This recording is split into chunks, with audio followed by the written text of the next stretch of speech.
దేశీయ స్టాక్ మార్కెట్లు భారీ నష్టాల్లో ట్రేడ్ అవుతున్నాయి. ఇరాన్ ఇజ్రాయెల్ యుద్ధం ఎఫెక్ట్ చమురు ధరలపై పడడం, బ్యారెల్ ధరలు భారీగా పెరగడమే ఇందుకు ప్రధాన కారణం.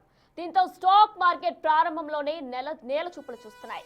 ఇక సెన్సెక్స్ 2182 పాయింట్లు పతనమైంది. ప్రజెంట్ నిఫ్టీ 659 పాయింట్ల నష్టంతో ట్రేడ్ అవుతుంది.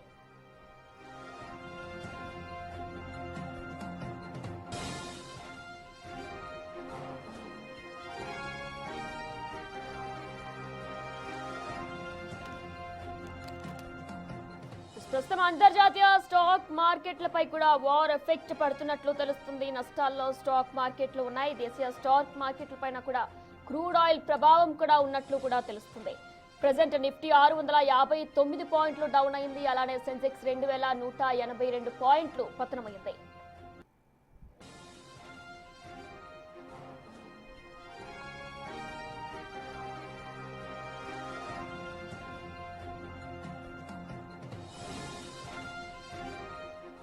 వార్ ఎఫెక్ట్ తో ఇప్పటికే స్టాక్ మార్కెట్లన్నీ కూడా నేల చూపులు చూస్తున్నాయి. ఇదే అంశానికి సంబంధించి ఇలానే ఉంటాయా స్టాక్ మార్కెట్స్, మళ్ళీ ఏమైనా రేస్ అయ్యే అవకాశాలు ఉన్నాయి? ఇవన్నీ కూడా ఫుల్ డీటెయిల్ గా ఎక్స్ప్లెయిన్ చేయడానికి మనతో పాటు ప్రెజెంట్ బిజినెస్ అనాలిస్ట్ రత్నకుమార్ గారు జాయిన్ అవబోతున్నారు. నమస్తే అండి. నమస్తే రత్నాకర్ గారు. నమస్కారం అండి. వినిపిస్తుందండి. ప్రజెంట్ వార్ ఎఫెక్ట్ వల్ల కూడా స్టాక్ మార్కెట్లన్నీ కూడా పతనానికి ప్రధాన కారణాలు ఏమనుకోవచ్చు? ఒకటి, ఇవాళ ప్రధాన కారణం అందరూ భయపడుతున్నారు జరిగిన విషయం, అది క్రూడ్ ఆయిల్ ప్రైజెస్ $80 నుంచి $110 మూవ్ అవటం అండి.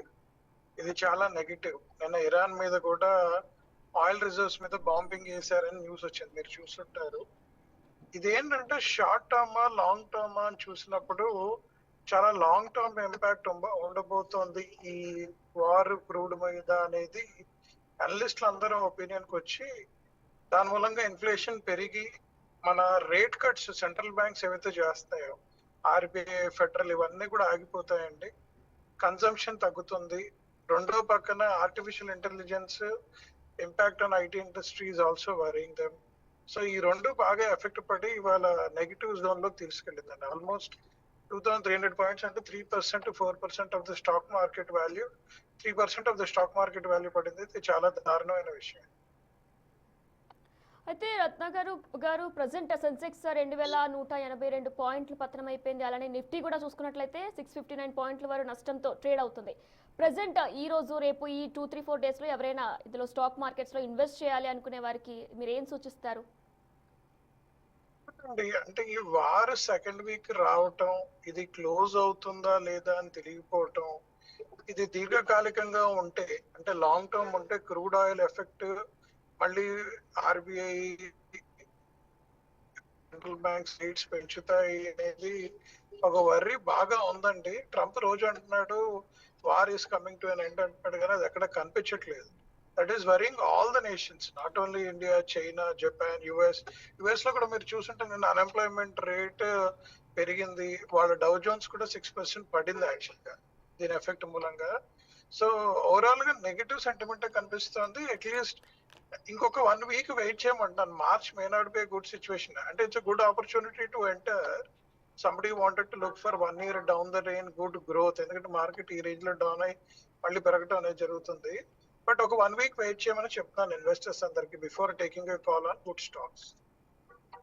దీని నేపథ్యంలో ప్రజెంట్ ఆయిల్స్ అంటే చమురు ధరలు కూడా ఏ స్థాయిలో పెరిగే అవకాశం ఉండొచ్చు మన దేశంలో? గవర్నమెంట్ లాస్ట్ 1.5-2 years నుంచి ఆయిల్ రేట్స్ తగ్గించలేదండి. దో ఓవరాల్ క్రూడ్ ఆయిల్ తగ్గినా they were maintaining it and oil companies are making good profits. ఇప్పుడు ఇది వాళ్ళు టెంపరీగా లాంగ్ టర్మ్ అనేది అసెస్మెంట్ చేసి if they feel it is a long term మనకి మళ్ళీ పెట్రోల్ డీజిల్ ప్రైసెస్ పెరిగే అవకాశం ఉంది.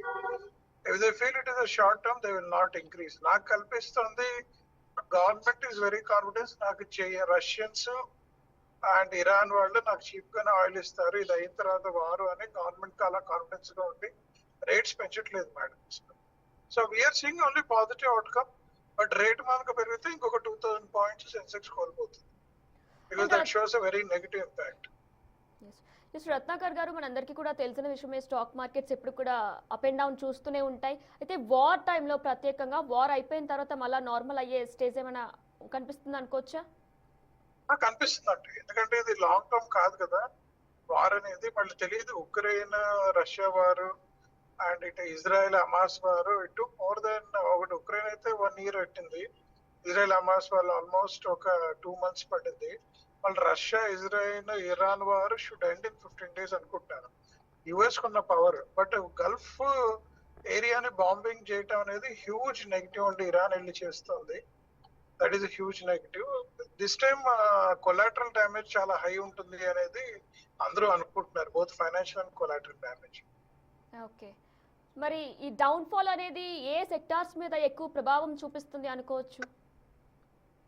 డెఫినెట్లీ మెటల్స్ పాజిటివ్ అవుతుందండి, బట్ బ్యాంకింగ్, కన్స్యూమర్ ఆ రెండు నెగిటివ్ అవుతాయి. కన్స్యూమర్ రిలేటెడ్ స్టాక్స్, ఎందుకంటే real estate already real estate దెబ్బపడుతుంది.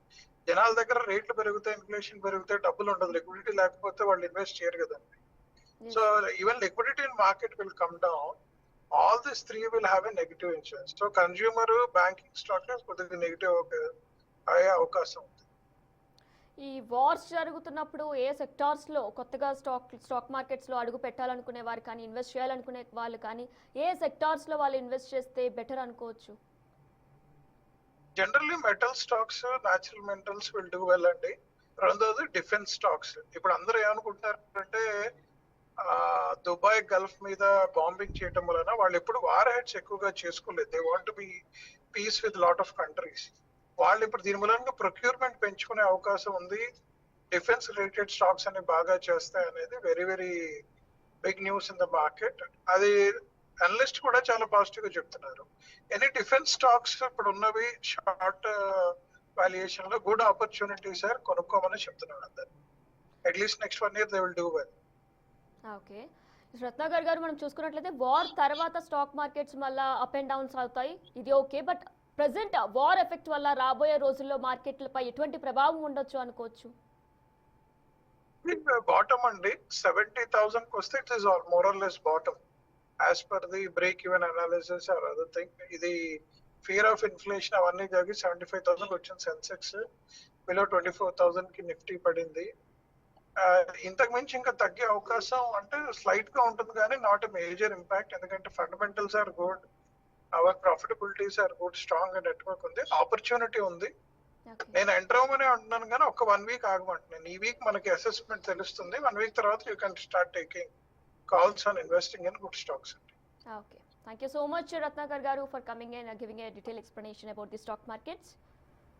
చూస్తున్నాం మనం స్టాక్ మార్కెట్స్ కి సంబంధించి ఒక 1 week యుద్ధం మొత్తం కూడా ముగిసిన తర్వాత ఎవరైనా ఇన్వెస్ట్ చేయాలనుకునే వారు అప్పుడు ఇన్వెస్ట్ చేస్తే బెటర్ అంటూ కూడా అనాలిసిస్టులు అందరూ కూడా చెప్తున్నారు. ప్రజెంట్ సెన్సెక్స్ కూడా 639 పాయింట్లతో నిఫ్టీ పడిపోయినట్లు కూడా తెలుస్తుంది. అలానే ఇక ఈ నేపథ్యంలో స్టాక్ మార్కెట్లో ఎవరైనా ఇన్వెస్ట్ చేయాలి అనుకుంటే వారందరూ కూడా వార్ తర్వాత ఇన్వెస్ట్ చేస్తే బెటర్ అంటూ కూడా ఇటు అనలిస్టులు చెప్తున్నారు.